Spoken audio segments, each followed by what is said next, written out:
High বন্ধুরা, সব কেমন আছে? আশা করি সব ভালো আছে। আমি খুব ভালো আছি। আমি এখন 3টে বাজে। আমি এখন কাটিংয়ে বসেছি ভাত খাওয়ার পর। তোমরা তো দেখতেই পাচ্ছ আমি কোনো এখন ভিডিও বানাচ্ছি না। হ্যাঁ বানাচ্ছি, কাটিং করতে করতে বানাচ্ছি, মনে হলে এক একটা কী সেলাই করতে করতে বানাচ্ছি। কী করবো বলো, আমি একা একা হাতে বাড়ির কাজ, রান্না, সেলাই। এখন তো বুঝতেই পারছো সেলাই একটু চাপ, পুজোর টাইম। আর সকালে 2টো ব্লাউজ বানিয়েছি। তারপরে আরও তো সব টুকটাক আছে, নাইটি, চুড়িদার, জামা টামা এসব আছে। হ্যাঁ, তা কী করবো বলো, এখন আমি কোনো ভিডিও বানাতে পারছি না। বানাবো, পুজোর টাইমে বানাবো।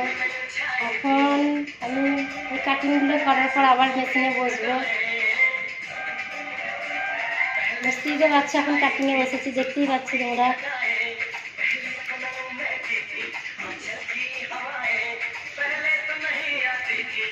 টাটা বন্ধুরা, বাই।